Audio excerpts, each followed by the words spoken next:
പവിത്രമായ ആഘോഷങ്ങൾ കൂടുതൽ വിസ്മയമായി.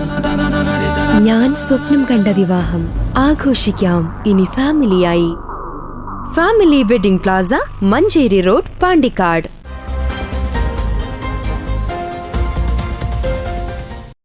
വാണിയമ്പലം റെയിൽവേ സ്റ്റേഷനിൽ നിർമ്മിച്ച രണ്ടാം പ്ലാറ്റ്ഫോം രാഹുൽ ഗാന്ധി MP നാടിന് സമർപ്പിച്ചു. AP അനിൽകുമാർ MLAയുടെ വികസന ഫണ്ടിൽ നിന്നും അനുവദിച്ച 50 ലക്ഷം രൂപ ചെലവിലാണ് രണ്ടാം പ്ലാറ്റ്ഫോം നിർമ്മിച്ചത്. AP അനിൽകുമാർ MLAയുടെ ആസ്തി വികസന ഫണ്ടിൽ നിന്ന് 50 ലക്ഷം രൂപ ചിലവഴിച്ചാണ് രണ്ടാം പ്ലാറ്റ്ഫോമിന്റെ നിർമ്മാണം പൂർത്തിയാക്കിയത്. ഒരേ സമയം 18 കോച്ചുകൾ ഉൾക്കൊള്ളാൻ കഴിയുന്ന 405 മീറ്റർ നീളമുള്ള പ്ലാറ്റ്ഫോമാണ് വാണിയമ്പലത്ത് നിർമ്മിച്ചത്. ഷൊർണൂർ നിലമ്പൂർ പാതയിലെ നീളം കൂടിയ പ്ലാറ്റ്ഫോമാണിത്. രണ്ടാം പ്ലാറ്റ്ഫോം നിലവിൽ വന്നതോടെ യാത്രക്കാരുടെ ദീർഘകാലമായുള്ള ആവശ്യമാണ് സാധ്യമായത്. So she is very well positioned to be the future of a state like Kerala.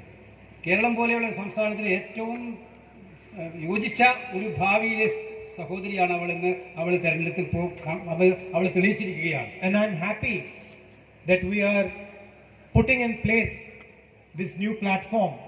So maybe one day she can travel on the train from here and go in search of her dreams. വളരെ സന്തോഷമുണ്ട്. നമ്മളിന്ന് ഈ railway platform ഉദ്ഘാടനം ചെയ്യാണ്.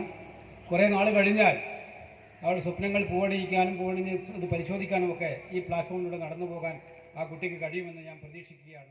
ചടങ്ങിൽ AP Anilkumar MLA അധ്യക്ഷത വഹിച്ചു. KC Venugopal MP മുഖ്യാതിഥിയായി.